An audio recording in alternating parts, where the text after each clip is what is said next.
did win the league as Invincibles, which is incredible, but we should have won more. My ultimate feeling of that is it's a wonderful achievement, but we lost in the 2 cups when I think we should have won more that season. Did you try and stick to those principles, or did you want to maybe develop your own unique style? I'm just interested on the process there, going back to Glasgow. Christie, I love Rangers Football Club and the time I had there, but when I went in, we were really pushing. Then come the summer, a lot changed. 17 players left. A lot of those players left because financially it was better for them to move on a free transfer than stay. I think what I learned in the second time at Rangers is that the wage bill had really increased from the time that I was there with Stephen, and it had to come down. 9 players come in, 17 left. In that, the front 6 players, if you like, all the forwards, all left. It hurt, that one.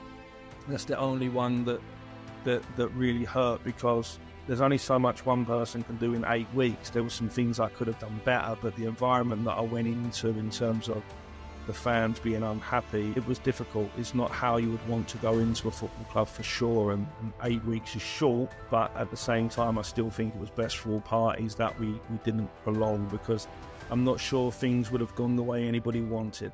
I want to begin by discussing how your summer's been. Obviously coming out of Sunderland around February, you've had time to reflect. How's that been for you over the last couple of months? Yeah, listen, it's been a good time to be at home. We moved house actually about a week before I joined Sunderland up here in Scotland, so it wasn't the ideal time to be going away from home. And unfortunately, in our family at the moment, my niece is not very well, so it's been really important that I've been here for not only my wife and 3 children, but our extended family as well. So yeah, it's been a period where there's been a lot of thought, obviously, a lot of thinking about the period at Sunderland, but not just that, but the previous years as well, the experience gained and the learning experience from that. But the most important part for me at the moment is to be a dad and a husband and to be part of the family, if I'm honest, Christie. And do you find yourself maybe switching off from football because of that, or do you find yourself thinking about and reflecting on certain things that you've done? I'm just interested on that process out of work for a manager. Well, it's not something that's new for me, to be honest. In 20 years, I left Rangers and was only out of work 7 or 8 weeks before I went into Sunderland, so it's a new thing for me. What I've really tried to do is live in the moment as a dad, as I say, and do more stuff with my children and be around full time. I know they've really enjoyed that, and so that's key. It's probably the first time that I can remember where I have lived in the moment, because the nature of football is the next game, the next training session, the next transfer window, whatever it is. You're so busy that sometimes your family can just be in the background, and that you're there, but are you really present and living in the moment? So I've really tried to do that, and I won't get this time back, with my children at the age that they are. So it's very important for me. Do you feel like you've enjoyed that process then, in terms of being more present and just reflecting on yourself to kind of think about, your experiences and how that relates to obviously your personal experiences as well? Yeah, listen, I've really enjoyed spending the time and seeing more of my children and being able to do the school drop-offs more and the pick-ups, going to the school assemblies at the end of the year. My eldest is going into senior school next week. He starts, and my youngest was leaving nursery leaving reception going into primary school. So there's been a lot of nice things around that as well. It's been time to support some other members of the family and what they do in their career as well. And so obviously we live in Scotland, but the majority of our family's based in London. So it's enabled me to travel and see some people that I haven't been able to in the last few years, for sure. So yeah, I'm enjoying it. Look, football's what makes me live and breathe. So I certainly want to get back to work at some point. But as I say, sometimes other things in your life are more important. And the opportunities that have come in the last 5 or 6 months have been further away from home than closer. I'm very much a coach that wants to go and work around the world in my career. But as I say, with the situation in my family at the moment, it's important that I'm here. So you mentioned London, and if I get you to reflect back on your first early experiences as a coach, where did that passion come from, and why football coaching? How did that come about? Well, I've been a young player, like Edward, grew up on a council estate in South London, lots of football, spent probably 9 years at Charlton in the youth academy, and so football was everything that I knew. I'd be lying if I said that I really pushed myself in my studies, because I was known quite early that I was going to go and be a full-time football player at Charlton and a young professional. So, football was everything I knew. So then I had to build a career around that, or sports in general. So I started my own soccer school down in Bromley in Kent, and it just went from there. It was fantastic to work with young kids and see them get better in every session, but also the joy and enthusiasm they had for the game. It really pushed my love for it even more, because there is a disappointment when you don't quite make the level that you've been pushing for years. But to see the smiles and the happiness on the young kids' faces, and then it turned into a career from there, if you like. And I was lucky or fortunate enough to get a job at Chelsea with the under 6, 7s and 8s, and things moved really quickly for me. I was a Chelsea fan as well, Christie, so to go and work at Chelsea at the time, Abramovich had just taken over the club. It was Ranieri, then Mourinho, and all the famous coaches after that. So what an opportunity that was for me. I was living the dream working for Chelsea. And you'll hear that quite a lot as we go through some of the things I've experienced, that I feel that I'm very fortunate to live and work in a job that I don't see it as a job. I see it as a hobby or a passion, if you like. Everything that you see on this channel, from the scripts to the interviews to the thumbnails, etc., is all off my own back. And to help the channel grow and to help me out, could you please click the subscribe button down below? It's absolutely free to do, and the more subscribers we get on this channel, the bigger the guests and the bigger the entertainment is for you to have some great insights to explore some of the things that are happening within the sporting world. So please click the subscribe button down below if you haven't already. So talk to me about the shift to Liverpool, then taking yourself out your comfort zone and then challenging yourself further. How did that come about? Well, that's been a regular theme, that I've wanted to go and work overseas or go and work in different cultures. And certainly, as from London, about as far north you can go is Liverpool. Liverpool's an unbelievable, famous club. I was actually on holiday in Mallorca when I met the academy manager, Frank Parland, at Liverpool. We were both hiring a villa from the same guy. So it was a child's meeting in a restaurant. We met and had a coffee, and then I didn't realise I had a vacancy for under 16s. It was the head of under 16s, but you also coach the under 15s as well. So I was doing the under 14s at Chelsea and was youth development officer, overseeing all those development centres still. So it was a step up, but financially it was a step down. But it was something that I just felt I had to do. I felt all the coaches were winning at Chelsea. It didn't matter which age group you won, because you had such strong players. And I had to learn a lot about myself. And our son Henry was 4 months old, I think, when we made that step to go, or 5 months old, and we didn't know anyone in Liverpool, so it was a big decision to go. That summer, around the time that I was talking to him, Kenny Dalglish was leaving and Brendan Rodgers was going in, and it was just a nice coincidence that I'd known Brendan a little bit from our time in the academy. It wasn't friendly or anything, but we knew each other. And yeah, I went in, and Steve Cooper was the under-18s coach, who's obviously now the manager at Leicester. I was going in to be under-16s.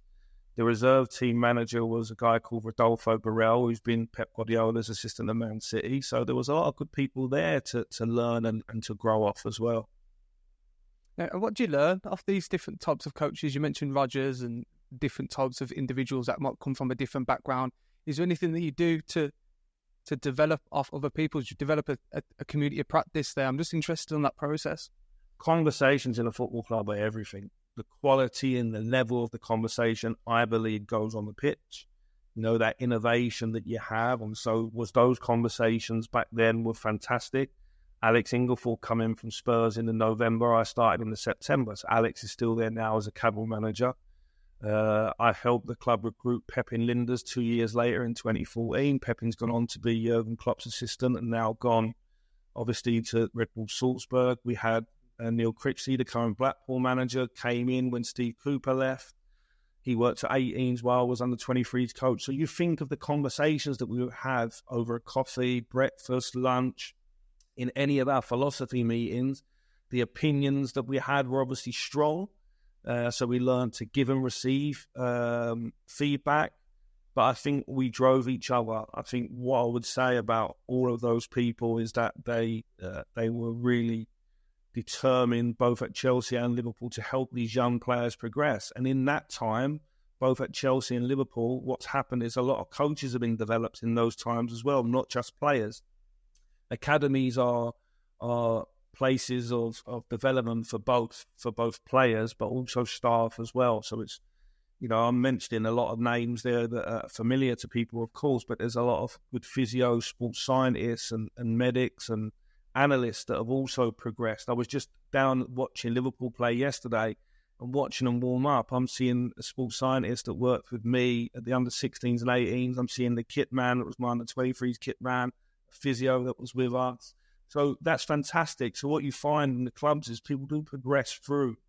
And so I would say that to any aspiring coach, once you get in the door, it's about learning and being obsessed in terms of developing yourself and the people around you, and you will progress. I think the biggest thing is making that first step into the door. You mentioned taking yourself out your comfort zone and the thought of going abroad, and that emphasis on trying to learn a different culture and learn from football from around the world. Where did that come from? Why was that an inner drive for you?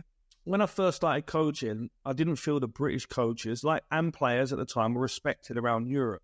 So my idols were Sir Bobby Robson and Terry Venables, because they'd gone and managed outside Barcelona as obviously the famous club they both coached, but further afield as well. And they'd learned a second language or enough to be able to get by. That's always been my passion. It was always growing up, whether it was the Serie A on Channel 4. Dutch football's always been a huge influence on me. That 88 European Championships, Van Basten's goal, is the first tournament that I really watched. As a 7-year-old, that was something that really, so that them Dutch orange shirts and stuff like that. So I've always been intrigued by foreign football. It is my aim to go and work abroad. I had the opportunity, obviously, to go to Brazil, but it's always been my aim to learn a second language and go abroad. I think nowadays British players are more respected. We see a lot of British young academy talents gone to Germany or Holland, and now obviously we've got Bellingham doing unbelievable things we haven't seen before at this age, playing for Real Madrid. So I do feel that the world and certainly Europe's respecting English players more. I still would like to see more of our coaches learn a second language and go and work, because I think it opens doors. It opens you up to the world of football, not just the culture that we live in. So that's always been a passion. It's still it's my biggest passion now, to be honest. That's my biggest passion, whether it's going to be at senior level or youth level, is to go and work around the world more, in more countries, before I hang the boots or the cones up, whichever one you want to call when it comes to coaching.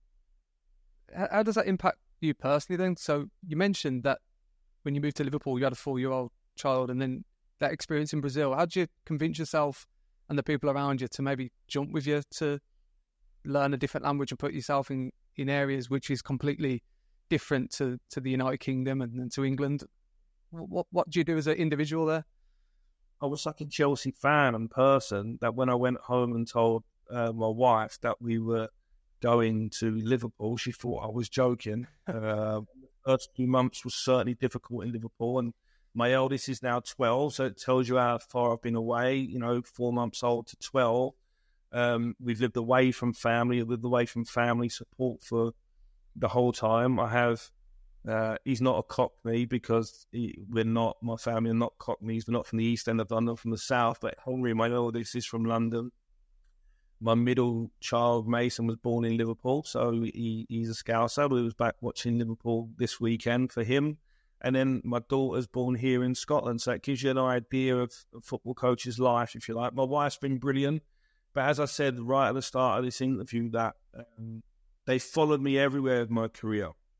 And probably in January this year, something happened in our family with my niece not being well, which meant I have to give that back now. So in this moment, that's really, really important for me. My wife's been magnificent. She came over to Brazil. You can imagine we're settled in Liverpool. We have 2 children. My son's 4 and 2 now. And I resigned from Liverpool for no reason other than chasing my personal experiences and learning of wanting to go to South America. There was no reason. I was very happy at Liverpool. We was living probably the best time of my career. You know, so she's followed me through that, and again up here to Scotland as well the last few years. How does one go from South America back into the English game? Then talk to me about that transition of putting yourself out your comfort zone in South America, learning languages, learning different cultures, and then coming back to the UK and implementing what you've learned into the system. How does that work? Well, listen, Liverpool was unbelievable for me. You know, we had 16 or 17 debuts in the 18 months before I left from my team, the under-21s, under-23s B team. It changed every year, the name, but from that group to Brendan and Jurgen, there was no reason to leave. But I then got this offer from Sao Paulo to be assistant manager. Sao Paulo Football Club are huge in South America, you know, one of the biggest 4 or 5 teams in that part of the world.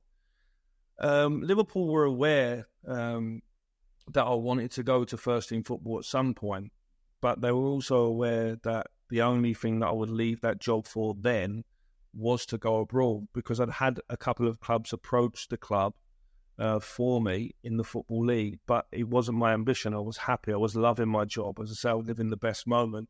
But I'd always said, look, I'm not interested in that. But if a foreign club, and I was expecting maybe a club in Belgium or Holland, I was expecting Sao Paulo in Brazil. So I went over to look.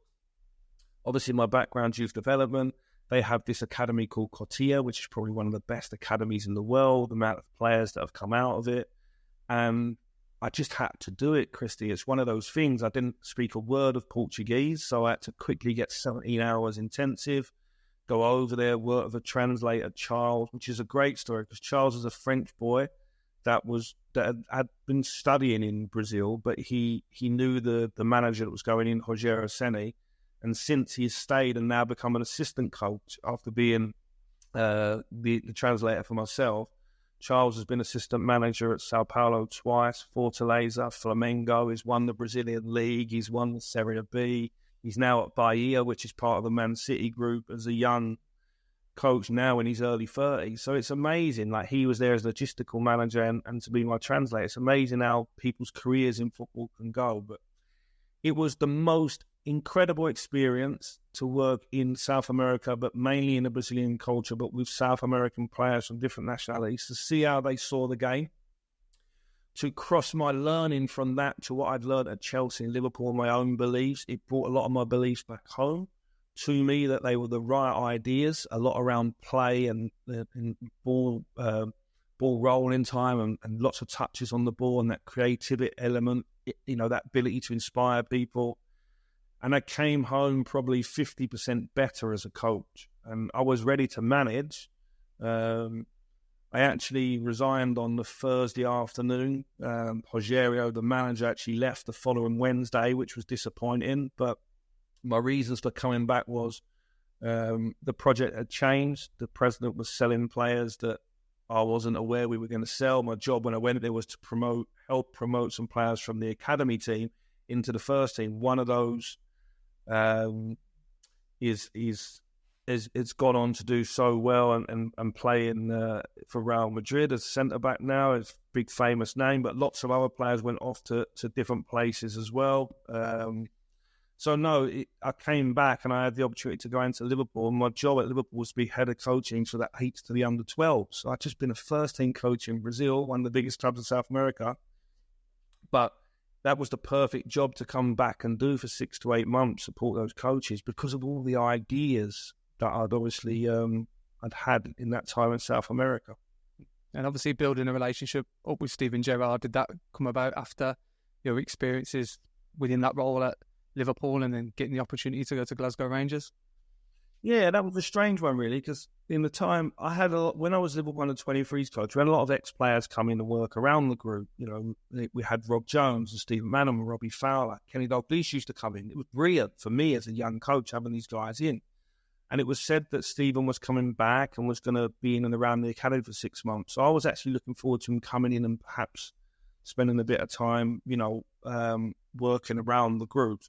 But it coincided with me leaving. So Stephen hadn't come back from into the academy until I'd left to go to Brazil.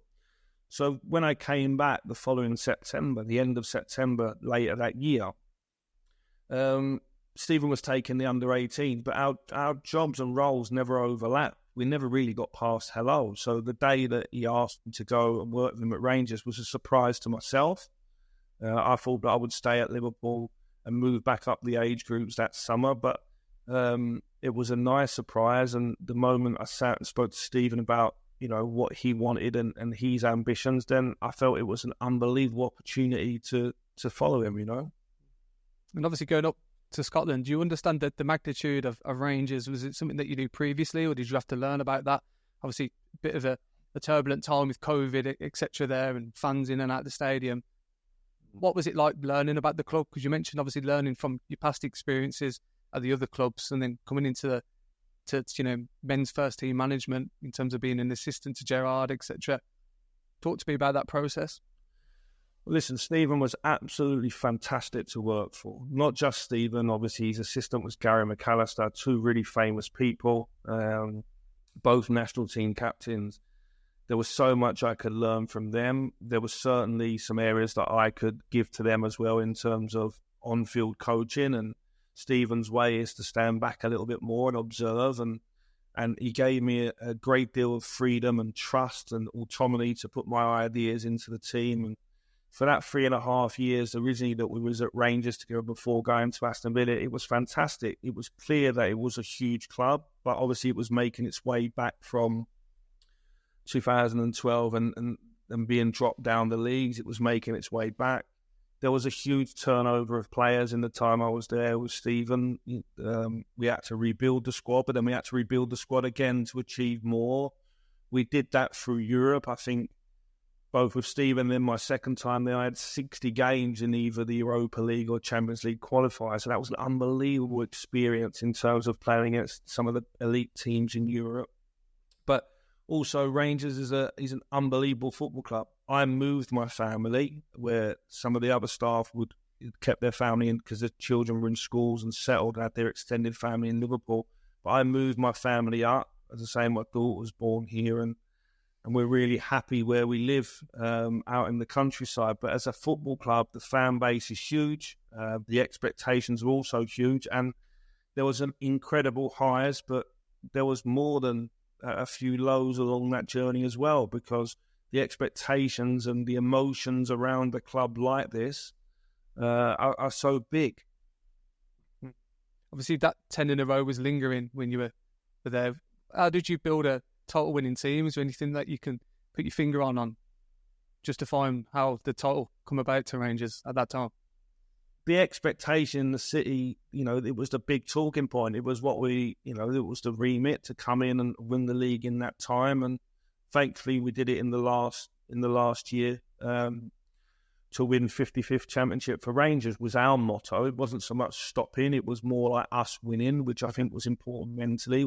We slowly made, we made steady progress every season. There was a lot of good signs, but whether we fell short or we fell this. And I think the break that we had for the COVID period was really important. The way that we managed that period for the players and their families that obviously were in an uncertain time like ourselves, I felt brought the bond even closer. It was close, but it brought bond was even closer. And obviously in that season, I think we played 56 games and we only lost 2 in normal time. We lost 1 on penalties and then we lost 2 other games. But in the league, in the 38 league games, we were unbeaten, which for that Rangers team, when I look back now, was a huge achievement. There was a lot of work that went into it, some fantastic... I think the team's relationship was very important to that. I felt that Stephen managed, and Gary, myself, Tom, the other staff, Jordan, Scott, that tight staff was obviously essential. But what I saw there was the players, the changing room and the way they felt about each other had a big part to play. And naturally, we were pushing to get better. And And, our biggest rivals at the time were going for a big achievement themselves. And maybe it was better to be the chasers in that scenario. And obviously that season, it was successful. Even saying that, we did win the league as Invincibles, which is incredible, but we should have won more. My ultimate feeling of that is it's a wonderful achievement, but we lost in the 2 cups when I think we should have won more that season. And then obviously Aston Villa come knocking for Steven Gerrard. Was that the incentive to follow Steven and continue this learning trajectory for you as within kind of your coaching team there? And obviously, I always think, and this is from my personal point of view, I always think Glasgow Rangers and Glasgow Celtic are fantastic football clubs, but it's the league rather than the clubs. And I think when Aston Villa come knocking, it's being back in the Premier League, all these different incentives to support the project as a whole. Was that kind of the outlook to you? Again, I don't want to put words in your mouth, but was that something that was part of the process? The Scottish League's a great league in itself, and it's well supported. The amount of people that go to watch football every week in Scotland, but it's next door to the world's biggest league. Yeah, it's literally next door to it. So, we don't view the Dutch league like that, where you have the 3 big clubs and the others, or we don't view maybe the Portuguese league, which is similar with the 3 big clubs and the others, because they're not right next door to the Premier League. The Scottish League is I can't speak for Stephen, but it's well known that he had other opportunities and he felt that this one was the right one, the right time. I personally, at the time, had people that were interested in taking me as a manager in the months previous. So it came to a head. Stephen decided to go, and I wanted to be part of his next management team as well, because our working relationship was so good. I haven't worked with Stephen now for a good couple of years, but what I will say is that he's unbelievable in the way that he manages and treats his staff. I think he's absolutely first class. So there was no way that I was going to break the bond at that time. So we went to the Premier League. It was a difficult job when we went in, because Aston Villa were losing a manager they were very fond of in Dean Smith, but they were in the bottom couple of places in the Premier League. In that 23 or 24 games that we had to the end of the season in the Premier League, we would have actually finished 9th if the league would have started from when we went in. So it was a really fantastic experience to go and work in the Premier League against all those managers. You had Thomas Tuchel at Chelsea at the time, obviously Pep Guardiola, Jurgen Klopp. We got to play against those guys. We had a really talented group, albeit they needed more belief. We felt they'd come up from the Championship, but a lot of the players also only had their first or second season in the Premier League. And what you can see, certainly last year, I felt under Emery, Aston Villa is a club that's got fantastic backing in the fans, but also very good backing from the owners as well. I think everyone's excited to see where Aston Villa goes this year. But if I go back to that period, there was a lot of really good young players as well. It was a fascinating time, very different to Rangers. The demands are different. In all fairness to Rangers, have to win every game and try and win it with style, all this criticism, where Aston Villa, it was different. You were a team that was maybe struggling in the Premier League or expected to finish in that middle pack where we did. So completely different, but still, the clubs that we're talking about, and we're talking about them very quickly here, Christie, they're all wonderful clubs. When I first started out in that church hall, to go and work for these clubs at the level I did, and the players that I've worked with has been magnificent. Just on that then, Michael, so how do you know when you're ready to take a first team management role? You mentioned all these different experiences, and you mentioned opportunities that happened during that period where things were presented to you and you didn't feel like it was right at the time. How do you know that you need to take a certain role and test yourself even further? Is there a process that you think of? No, look, I think you got to be inspired by the surrounding that you're in. The environment that you're in is more important. If you think you're growing and learning, my passion is working with players. My passion is not everything that comes with football. My passion's not all the media that comes with it, or all the speculation, or the spotlight that comes with it. My passion is training every day with players. And when I was at Rangers, we had some fantastic players, and I was very much engrossed in the project there and the achievement of going to win the league and then trying to play in the Champions League. That was my passion there. When we went to Aston Villa, it was working in the Premier League and obviously looking at the squad and the excellent players they had. That was the passion.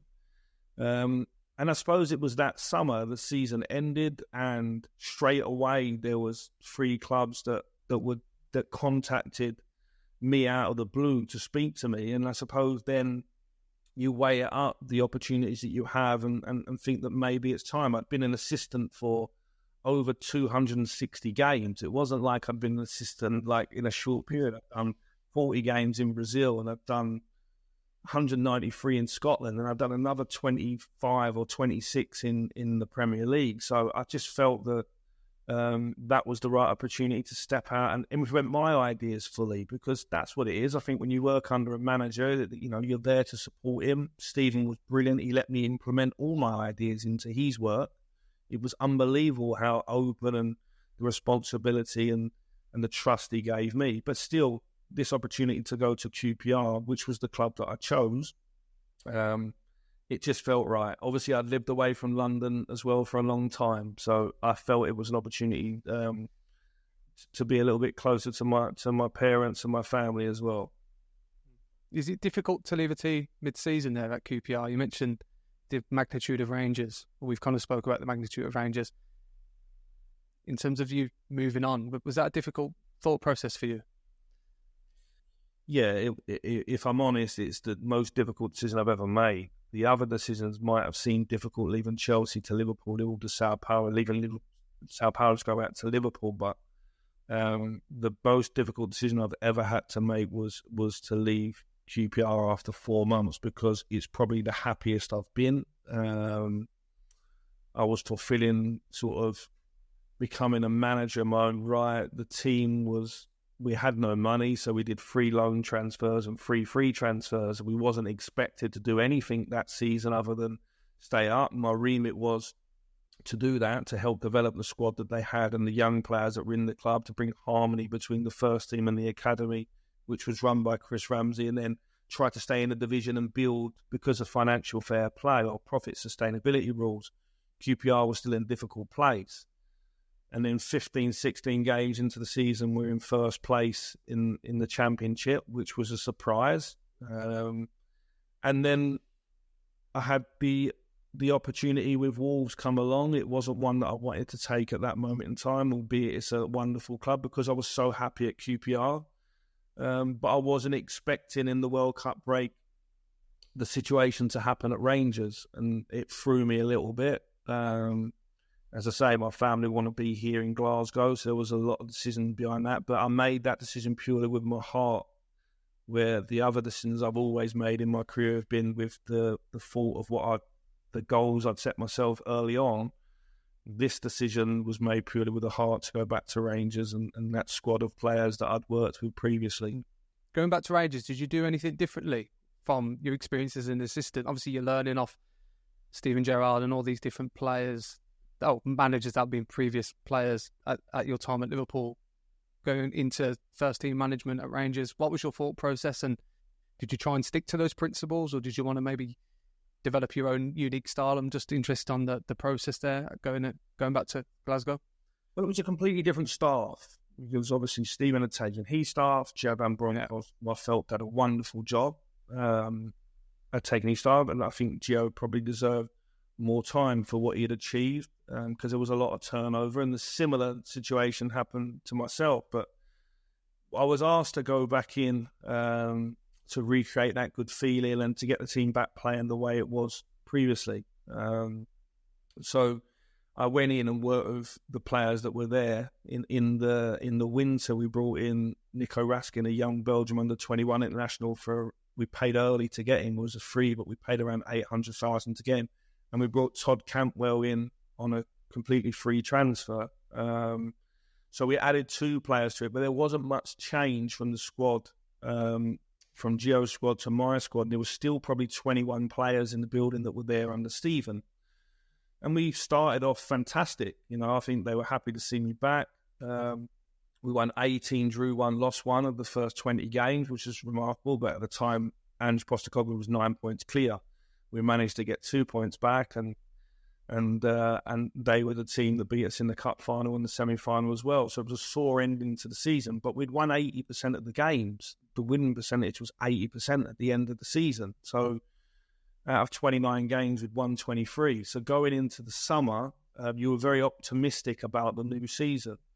Unfortunately, around April time, the sporting director left, Ross Wilson, which was a big thing for me because Ross and Stuart Robertson, the CEO, they were people that I knew from the time I was there with Stephen. So they were two of the guys, along with John Bennett, the current chairman, that met me to speak about me coming back. And the offer was less than the offer that I had at QPR to stay. So again, this was made with a heart, but I knew I had those guys around me. I also knew the academy manager really well, and the head of coaching in the academy, Zed Jacobs, was someone that I identified for the club. So I felt like I was just going back into a club where I knew everybody. But around the April time, Ross left. The CEO, Stuart Robertson, was leaving as well. The academy manager was leaving in the summer. The chief scouts all left. And I found myself in a situation that wasn't one I would have signed up to in November. It's changed, Christie. I love Rangers Football Club and the time I had there. But when I went in, we were really pushing. Then come the summer, a lot changed. 17 players left. A lot of those players left because financially it was better for them to move on a free transfer than stay. I think what I learned in the second time at Rangers is that the wage bill had really increased from the time that I was there with Stephen, and it had to come down. So at the end of the season, when we had so many big earners out of contract, our offer to them was nowhere near going to be as strong as the offer for them to leave. So 9 players come in, 17 left. In that, the front 6 players, if you like, all the forwards, all left. Out of those who left, the only one that I really didn't want to leave, I had any power over, was Fashion Sakara, who'd done really well for me, but he had an offer to triple his wages, and the club had an offer that a player they bought him for free to take the best part of $4 million to go. So that was frustrating. The other guys all wanted to leave. So there wasn't like you were holding anybody back. We tried to buy Malik Tillman, who was a big player for us, but Bayern Munich trumped us, and part of the agreement was we could make an offer they could buy him back. So we went into the season with a lot of change, and unfortunately, I think that there had to be a greater awareness, but I wasn't willing to say that publicly. But of course, when you change the amount of players we did, it was going to take time. The new season come, we won 8, drew 2, lost 4, and I left. I think that if we'd have explained a bit better about the process we were going through, it could have prolonged. But it's sad the way that it ended for me personally. But, I'm listening and looking at what the chairman's come out and said now for Philippe Clement, which I think is really important, because we didn't communicate like that last year when the situation was exactly the same. Rangers needed a bit of a turnover of players, and financially the wages with getting in the Champions League and the bonuses and the increases players got, so that had to come down again. And I think they're the things that people don't see. So, for the young students that are listening that, maybe want to follow that pathway, what's my skills? What are my skills? My skills are coaching and managing and developing football players. I was thrust into a situation that was a little bit alien to all the skills that I had. Thankfully for me, the new CEO, James Bisgrove, he did all the contract negotiations, all the financial stuff. That wasn't anything that I was involved in, how much we were paying for players or wages. But certainly in that period, from probably April through to the time that I left Rangers in October, I wasn't able to spend as much time on the training pitch as I had before, with just basically being pulled by the losing of a sporting director and CEO at that time was crucial to me. So any young manager starting out, those things are really important. Do you feel you're a victim of your own success because you did so well at your first phase at Rangers, and then you mentioned all these turmoil factors are happening, and there's an expectation for you to come in and continue that form that was there originally, and then Rangers have obviously had that Europa League run, and there's either added expectation there. Do you feel like that was maybe something that impacted you in terms of the pressure to succeed during that time? Maybe, but listen, you kind of it both ways. You can't take the job without any pressure. They're big clubs, 50,000+ every week amount of people. It's an important football club for a lot of people.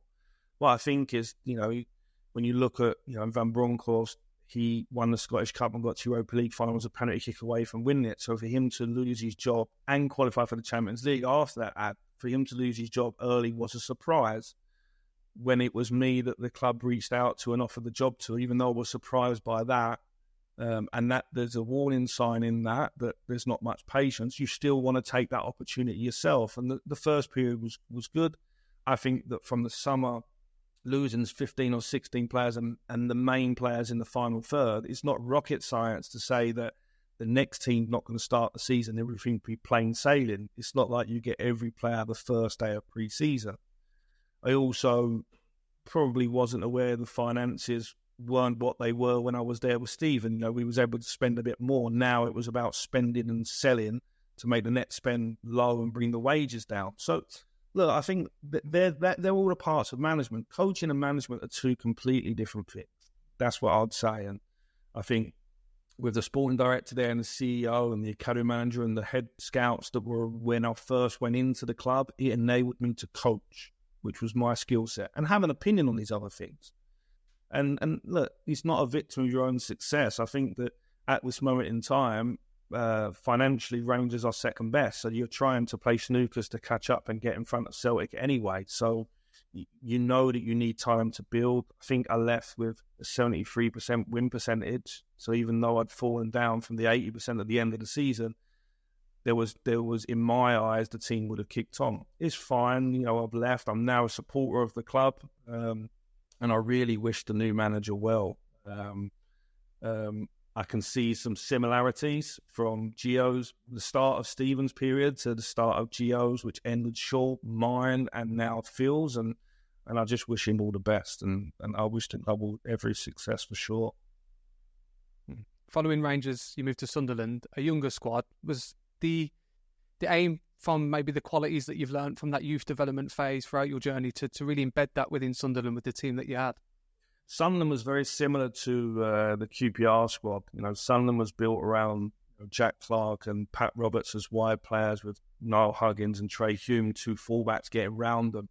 The QPR team was built the same, Ethan Laird and Kenneth Powell going around Chris Willock and Ilias Chair. That was the style of play. Again, another young squad. So I went in there with the optimism of that. I went in on my own as well because I didn't start until maybe the 19th or 20th of December. There was 4 games in 10 days. So the agreement was always that I would bring an assistant at a later date. That never materialised. And I think the key thing in the discussions that I had with Sunderland before going in, and the owner, who's a really good guy, Kirill, and Christie and Speakman, was that the team needed a striker. They'd won 2 in 9 games under Tony Mowbray, but had a lot of the ball. That continued in mine in the league. We won 4, drew 2, lost 5 of 11, and I left in obviously the start of February. But from the moment I got in, it was clear that the fans were not aligned with the decision of letting Tony Mowbray go. They really liked Tony Mowbray, and I came in at a time and it was difficult, if I'm honest. It's the only club where I've not enjoyed working, and it's just a feeling. And listen, it's I think everybody that was involved in it went into it with the right intentions, but it wasn't the right fit. I was a bit perplexed coming in from the outside because the Sunderland, the people that made the decision to bring me in, they have to consider all of that, and they were very keen for me to come in. I went in with all the intentions of working with the staff that they had there, but to bring one of my own in as well. So I've learned a lot from that experience. It hurt, that one. That's the only one that really hurt, because there's only so much one person can do in 8 weeks. There were some things I could have done better, but the environment that I went into in terms of the fans being unhappy, it was difficult. It's not how you would want to go into a football club for sure. And 8 weeks is short, but at the same time, I still think it was best for all parties that we didn't prolong, because I'm not sure things would have gone the way anybody wanted. How do managers and coaches deal with that pressure from fans? We mentioned Rangers, a big, massive fan base, and then obviously Sunderland itself, very intense North East football club. How do you deal with that in terms of, trying to switch off and try and focus? And you mentioned the linger of Tony Mowbray previously. How do you cope with that as a manager?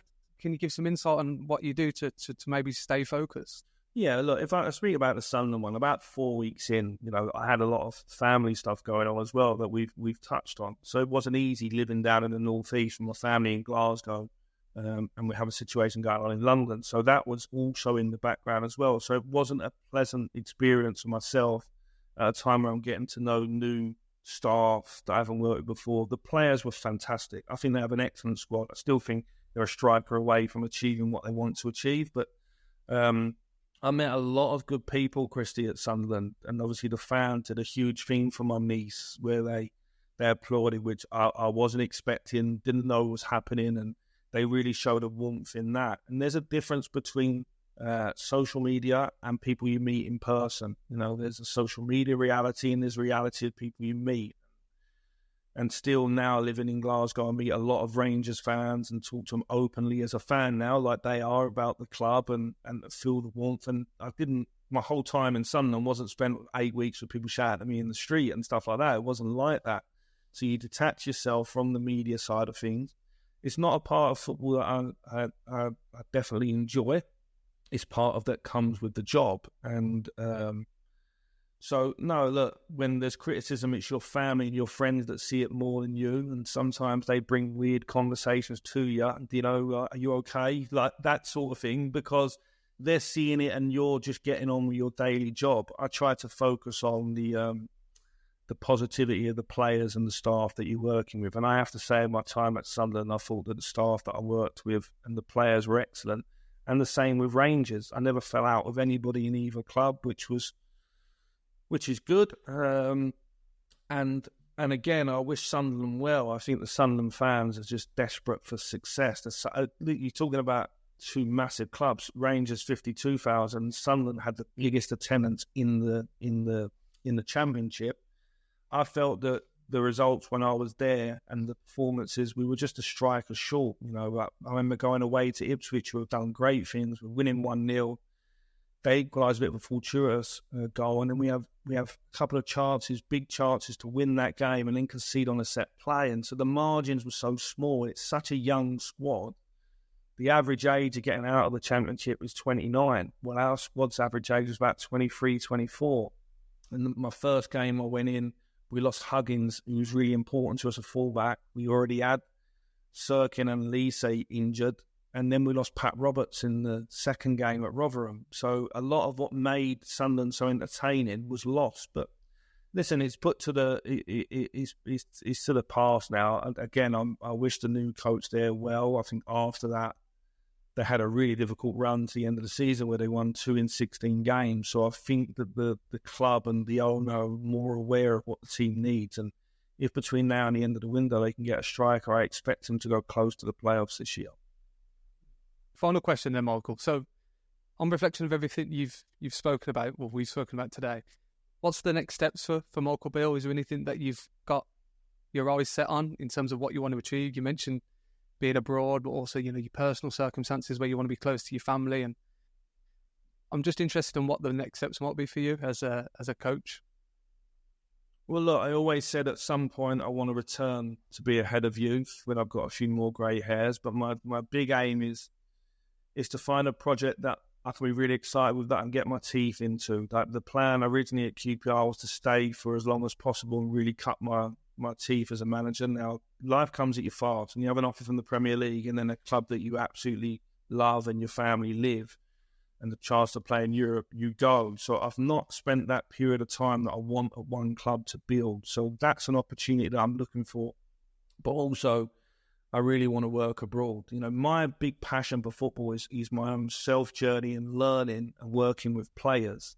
It's not chasing fame or chasing any accolades or outside pats on the back, if you like. I really want to travel and learn more about the game. The period that I had in Brazil for learning and for what it gave me in terms of fulfillment was the biggest that I've had. So I would really like to go and work in Asia one day. I'm not so keen on the Middle East right now. I've had an opportunity to go there. It's not one that interests me, but Asia certainly, because I'm fascinated with the culture and the way that they live and learning that and their thoughts on football.